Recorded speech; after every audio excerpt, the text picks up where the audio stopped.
Hola, hola, ¿cómo están? Muy buenas noches, buenos días, buenas tardes, independientemente de la hora en que vean esta presentación. El día de hoy continuamos con la octava sesión del curso virtual especializado de auditoría integral. El día de hoy tenemos en plataforma al doctor Eric Agüero del Castillo, gerente senior de EY Perú. Para nosotros, un honor, un privilegio poder contar con su apoyo a favor de nuestros suscriptores del Club de Auditores en el dictado de este curso virtual. Doctor Eric, ¿cómo está? Muy buenas noches. Tiene usted el micrófono habilitado. Iniciamos con esta sesión que nos convoca para el día de hoy. ¿Qué tal? ¿Qué tal, doctor Edu? ¿Qué tal? Buenas noches con todos. Espero que todos estén muy bien. Ya a mitad de octubre, próximamente ya se va a acabar el año, faltan solo 2 meses y medio, así que este, continuamos con todas las sesiones. Por favor, siéntase en la libertad de escribir sus consultas en el chat. Cualquier consulta se va a ir absolviendo a medida que se vaya viendo la exposición. Y continuando con esta serie de sesiones relacionadas con las NIAs, con la versión última, la 2023 en español. En esta oportunidad vamos a efectuar un conversatorio, vamos a hacerlo también muy ágil, por así decirlo, relacionado ya a la evaluación de las incorrecciones o de los errores identificados durante el proceso de auditoría. Creo que ya hemos estado viendo durante varias sesiones todo el proceso de auditoría y en esta oportunidad eh, ya nos corresponde evaluar cómo impacta en el proceso de auditoría la identificación de errores. ¿De acuerdo? La agenda para esta sesión es, bueno, los objetivos de la norma, cuáles son las definiciones establecidas en la norma, cuáles son los requerimientos que ha establecido, la documentación y un ejemplo práctico que vamos a hacerlo muy didáctico, tomando diferentes ejemplos y tratando de hacerlo lo más realista posible, ¿no? A ver, lo primero, el objetivo, aquí el chat, de acuerdo, ya. Lo primero, ¿cuál es el objetivo de esta norma? Como estabas mencionando, el objetivo principal es, es evaluar desde el punto de vista del auditor. Recordemos que las normas internacionales de auditoría han sido elaboradas considerando bajo la premisa de que uno está efectuando la auditoría y para efectuar la auditoría y finalmente para emitir una conclusión o una opinión respecto a si los estados financieros se encuentran presentados de forma razonable, tenemos que evaluar cuál es el efecto en el proceso, el efecto de las diferencias de auditoría en la medida que se vayan identificando, ¿no? Ya esta es una etapa un poco más avanzada respecto de los temas de planificación son los que hemos estado viendo anteriormente. Y en esta oportunidad ya estamos evaluando impactos, ¿de acuerdo? Entonces, ¿y por qué evaluando impactos? Porque, a ver, nuevamente, no sé si dentro de lo que hemos estado conversando en las etapas de planificación, si bien es cierto, se hace una planificación o se hace un mapeo de los riesgos, un entendimiento al inicio del proceso de auditoría, este proceso no es estático. A lo largo de cada uno de de los procesos de auditoría o de las etapas, eh, continúa siendo dinámico. Siempre estamos evaluando si es que existe algún cambio en la estrategia, porque nosotros abordamos o diseñamos procedimientos para cubrir los riesgos. Entonces, en la medida que si falla el entendimiento que hemos hecho al inicio, considerando, y era lo que vimos conmigo, hemos visto cómo diseña un proceso específico asociado a ventas. Nosotros podemos haber hecho o haber tenido un entendimiento respecto del proceso de ventas de una forma determinada. Hemos hecho el diseño, hemos documentado cómo es el proceso de auditoría, cómo es el proceso operativo de ventas, y luego pasamos a la ejecución de procedimientos sustantivos, y en la ejecución de procedimientos sustantivos nos damos cuenta que parte de lo que hemos documentado anteriormente respecto a cómo funcionaba o cómo funciona el proceso operativo de alguna compañía o proceso operativo de algún de algún sector en específico, tiene un error. Entonces, ¿qué hacemos? Corregimos en ese momento nuestro diseño, nuestra estrategia de auditoría para reenfocarlo y cubrir los riesgos que se vayan presentando.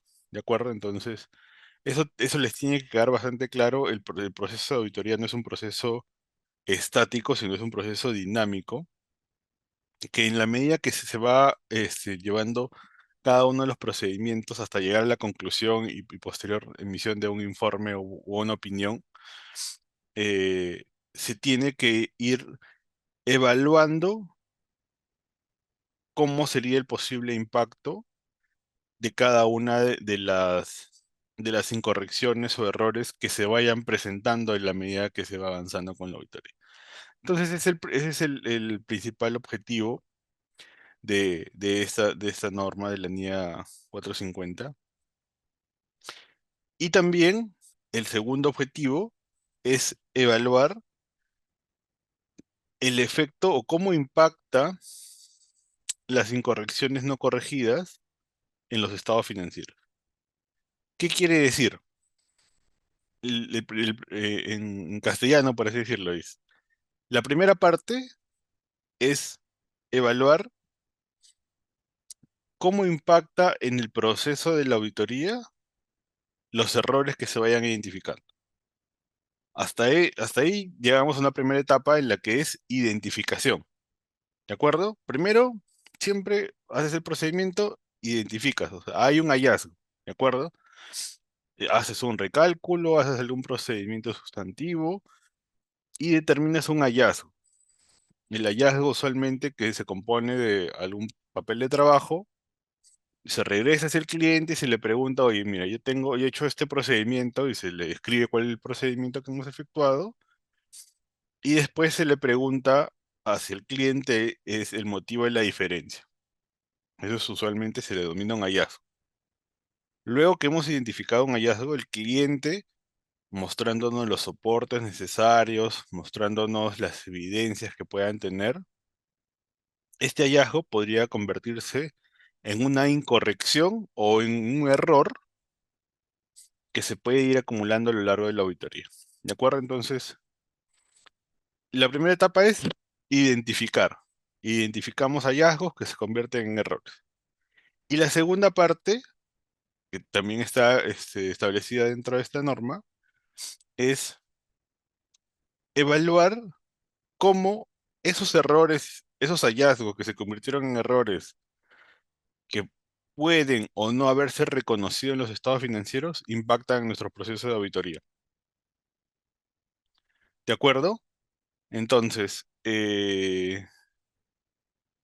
esos son los dos principales objetivos, tengámoslo claro, ¿de acuerdo? Si queda alguna duda, igual me pueden ir escribiendo.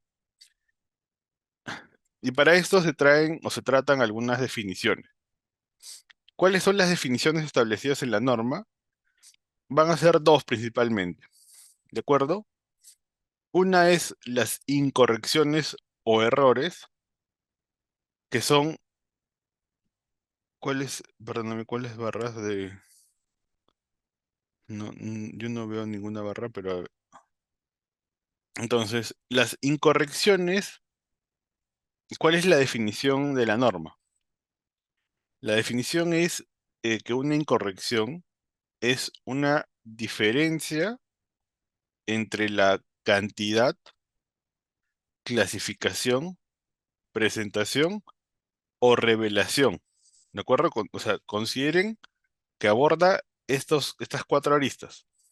Es una diferencia entre la cantidad, o sea, del importe, vale la redundancia, hablando de cantidades, la clasificación, que también es importante, recordemos que la NIC 1 nos menciona que los activos, tanto activos como pasivos, pueden ser clasificados como corrientes o no corrientes.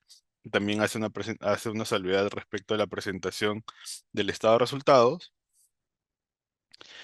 En el estado de cambios del patrimonio también, si es que puede alguna transacción ser de, del estado de resultados o de estado de resultados integrales, de transacciones con accionistas u otro tipo de movimiento. En el estado de flujo efectivo también, clasificaciones. ¿Qué cosa clasificamos? Las actividades de operación, las actividades de inversión y las actividades de financiamiento. Entonces, este, las definiciones, perdón, las incorrecciones van relacionadas con, ya mencionamos el primero, cantidad, básicamente relacionado con importes. Dos, clasificación. Tres, presentación, eso está también muy relacionado a la clasificación, cómo se presente o cómo se revele.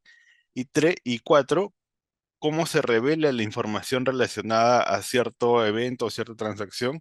Y también respecto de algunos requerimientos específicos de las normas. Recuerden que la mayoría de las normas tienen requerimientos de revelación, que son no solamente las sugeridas, sino también las que deben cumplirse o son las obligatorias, por así decirlo. ¿De acuerdo? ¿Respecto de qué? O sea, es una incorrección, es esa diferencia respecto de qué? De una partida de los estados financieros. Usualmente partida o rubro es lo que se le denomina de los estados financieros. ¿Con respecto de qué? Vamos a analizar parte por parte para que... A ver, estamos aquí. Correcto. Es la diferencia entre la cantidad y qué cantidad. Y la cantidad, clasificación, presentación o revelación de información requerida por un marco de información financiera aplicable. ¿Qué significa? Es si, por ejemplo, una norma en específica, por ejemplo, NIC 16, propiedad, planta y equipos, que menciona que los activos fijos o la propiedad, planta y equipos se tienen que clasificar como propiedad, planta y equipo en un activo no corriente, y yo decido presentarlo como activo corriente, esa es una incorrección. ¿De acuerdo? Entonces, eso es una incorrección respecto de qué? Del marco contable o del marco de información financiera aplicable. La información financiera se puede presentar, seguramente ya han visto, en lo más común, o los dos marcos, marcos de información financiera más comunes a nivel mundial son dos, que es el de IFRS y es el de USGAP. Luego bueno, hay IFRS bajo normas europeas. Los China Gaps también son otro marco que usualmente está muy, muy en tendencia, por así decirlo, en los últimos meses o en los últimos años. Entonces, nuevamente regresamos a la definición. Es una incorrección, es una diferencia en la cantidad, clasificación. Recuerden estos cuatro conceptos: cantidad, clasificación, presentación. No sé si ahí ya se corrigió, creo que alguien está diciendo que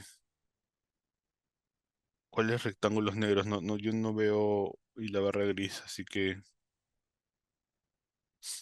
entonces es respecto de estos cuatro componentes: cantidad, clasificación, presentación o información revelada.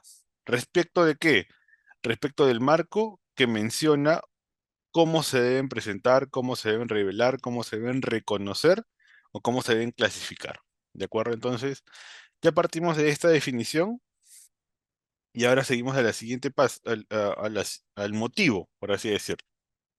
Estos errores o estas incorrecciones pueden deberse usualmente a dos cosas o dos motivos. El primero es a un error, y un error corresponde a la presentación de forma errónea, ¿no? O error más relacionado como si fuera involuntario, o fraude relacionado con malversación de fondos. Recuerden que vimos el triángulo del fraude, ¿de acuerdo? Entonces, las incorrecciones usualmente se dan por estos dos temas: por errores que son involuntarios, por desconocimiento usualmente, o debido a fraude que son relacionados a manipulación de estados financieros u otros temas. ¿De acuerdo? Entonces, cuando eh, ya tenemos estas dos definiciones y las incorrecciones, y estos son algunos ejemplos que menciona la norma, no son limitativos, pero igual ya a medida que vayamos desarrollando, eh, es una lista de ejemplos que vamos a ir mencionando y si ahí sí me gustaría que eh, los participantes vayan efectuando algún comentario dentro del chat considerando cuáles son los errores que ustedes han podido o las incorrecciones que han identificado para poder hacer también amena esta sesión, ¿no? Algunas incorrecciones pueden ser resultados de qué? O inexactitudes para reconocer o procesar ciertos datos a partir de los cuales se preparan estados financieros. ¿Qué quiere decir?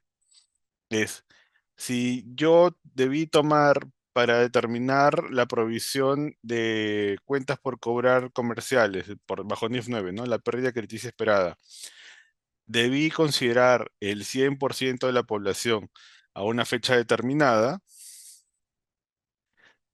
Cuando vemos cómo se hizo el cálculo, vemos que no tomaron todas las celdas del archivo.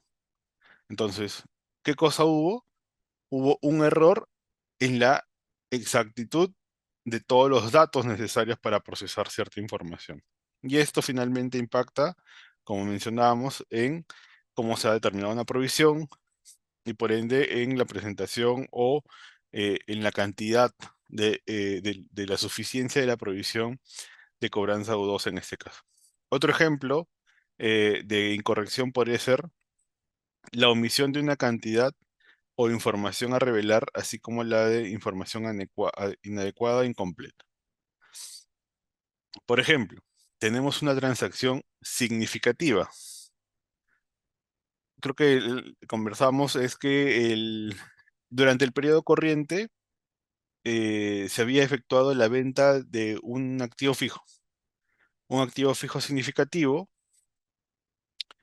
que había generado una ganancia, si no me equivoco, creo que uno de esos compañeros puso ese ejemplo.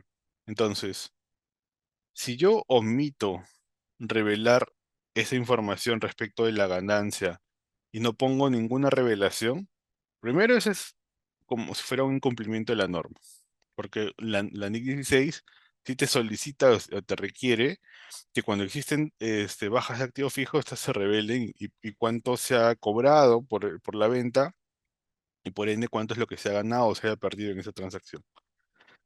Entonces, esto puede generar nuevamente, ya sea una incorrección por un error o por un fraude, más podría ser por un desconocimiento, un error, de presentarlo y de reconocerlo de forma adecuada en el estado de resultados. También puede ser por información inadecuada o incompleta.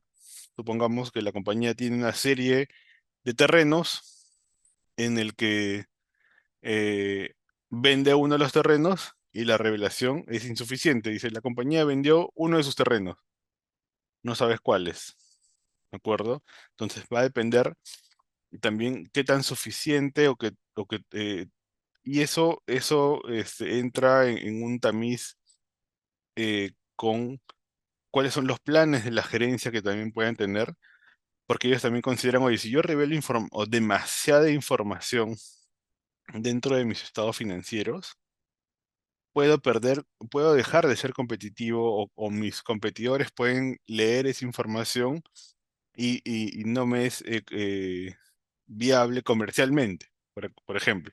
O no sé, mis clientes pueden enterarse de información y pueden utilizarla para negociar precios o bajar o negociar otros temas a favor. ¿De acuerdo? Entonces, este, lo importante ahí es saber cuáles son los requisitos de una norma a fin de que podamos ver si es que la omisión o la revelación incompleta de cierta información puede considerarse una incorrección, ya sea a nivel de cantidad, clasificación, presentación o información revelada.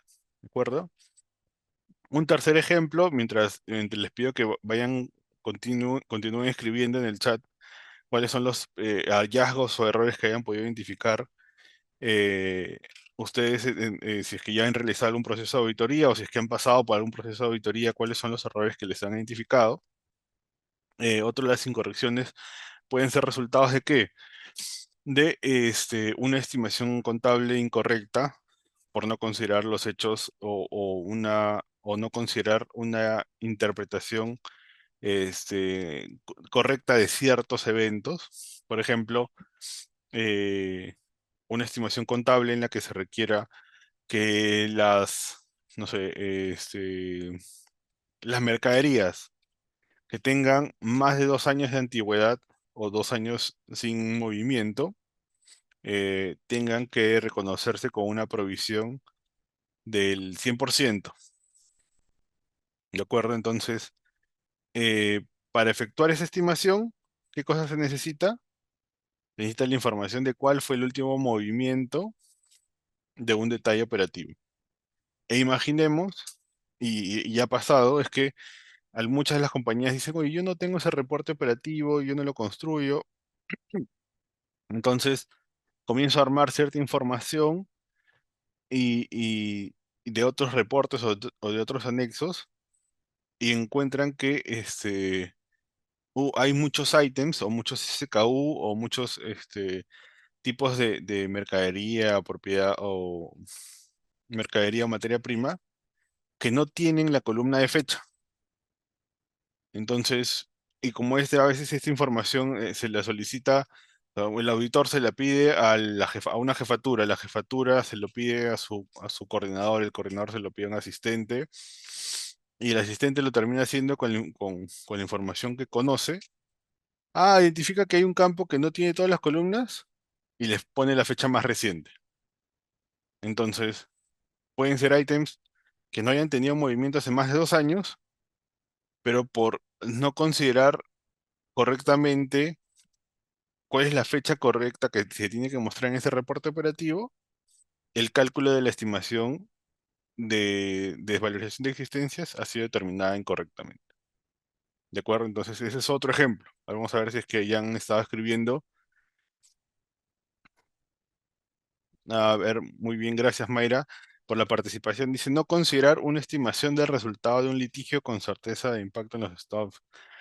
Puede ser, Mayra, sí, hay una norma específica que es la NIC 37 y también la NIC 10, si no me equivoco, que te habla sobre cuáles son los eventos que ocurren hasta después hasta después de la fecha en la que se han aprobado los estados financieros y si es que ha habido un evento desde la fecha de corte, que sería 31 de diciembre, que es la usual, hasta la fecha de aprobación de los estados financieros. Si es que ha ocurrido durante esa etapa, es probable que tengan que reconocerse, ¿no?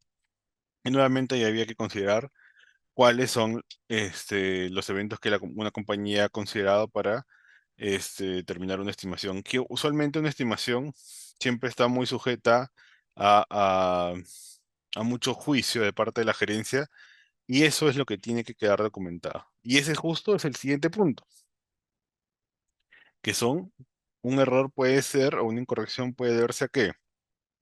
A un error, o mejor dicho, a que la gerencia utiliza juicios no razonables.